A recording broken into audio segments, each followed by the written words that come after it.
सुस्वागतम। हिंदी आचार्य चैनल में आप सभी का स्वागत है। हम पढ़ रहे हैं अलंकार, जिसमें अपन ने पढ़े शब्दालंकार और शब्दालंकार के बाद पढ़ रहे हैं अर्थालंकार।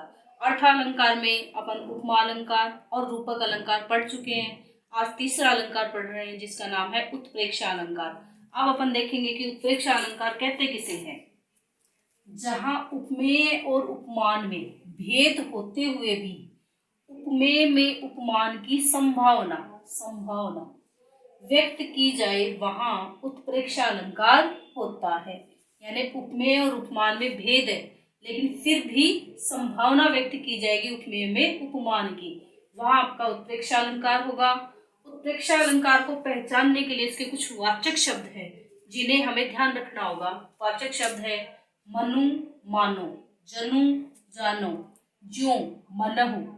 ये इनके वाचक शब्द है, जो अपन को हर एक उदाहरण में मिलेंगे, जिसके माध्यम से हम उत्प्रेक्षा अलंकार की पहचान करेंगे। उत्प्रेक्षा अलंकार के तीन भेद होते हैं। एक नंबर पे वस्तुत्प्रेक्षा, हेतुत्प्रेक्षा और फलोत्प्रेक्षा। सबसे पहले है अपना वस्तुत्प्रेक्षा।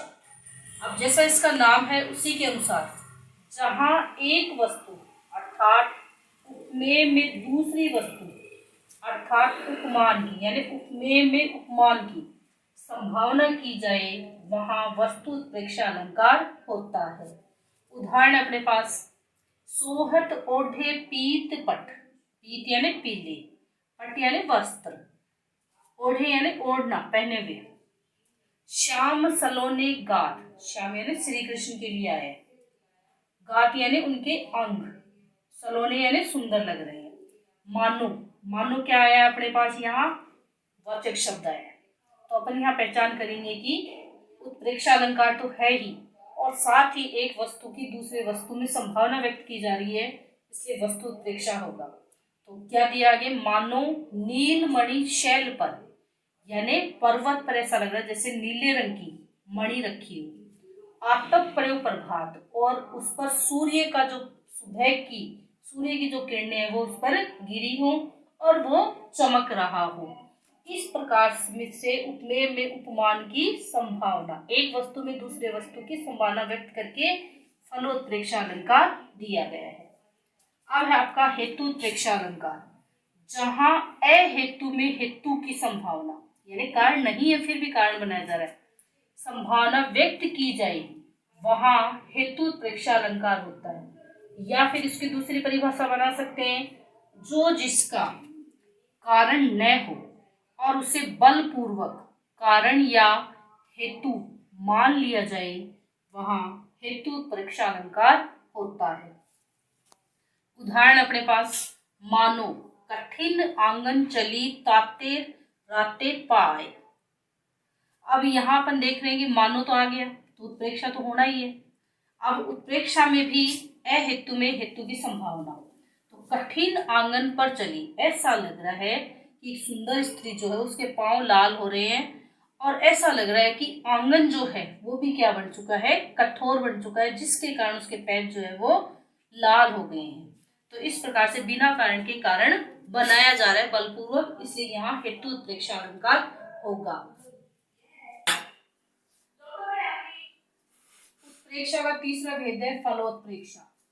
अफल में फल की संभावना करने पर फलोत्प्रेक्षा अलंकार होता है। उदाहरण अपने पास, नित्य ही नहाता क्षीर सिंधु में कलाधर है, सुंदर तवानन की समता की इच्छा से। यानी नित्य यानी रोज ही नहाता है, क्षीर सिंधु यानी सफेद जल में, कलाधर यानी चंद्रमा, यानी चंद्रमा की जो किरणें होती हैं वो कैसी होती है, बिल्कुल सफेद होती है, ऐसा लगता है जैसे कि नित्य ही वो उसमें स्नान करता हो। सुंदर तवावन की समता, यानी अपने आप को सुंदर दिखाने के लिए और एक सुंदर स्त्री की समानता की इच्छा से अपने आप को सुंदर दिखाने के लिए चंद्रमा क्या करता है, क्षीर सिंधु में नहाता है। यानी अफल है, फिर भी फल की संभावना इसमें दिखाई जा रही है। अब 4 नंबर पे अपना अलंकार है उदाहरण अलंकार। जहां एक बात कहकर उसके उदाहरण के रूप में दूसरी बात कही जाए और दोनों को उपमावाचक शब्द जैसे ज्यों त्यों मिस आदि से जोड़ दिया जाए, वहां उदाहरण अलंकार होता है, यानी एक बात कह करके दूसरी बात कही जाए। उदाहरण अलंकार में उदाहरण है सबे सहायक सबल के, यानी सभी लोग सहायक किसके होते हैं? सबल के, जिसके पास बल है। कोई न निबल सहायक, कोई भी निर्बल व्यक्ति का सहायक नहीं होता है, कमजोर का सहायक नहीं होता है। पवन जगावत आग हो, जिस प्रकार से पवन हवा किसको ज्यादा भड़का देती है? आग को, यानी ज्यादा जला देती है।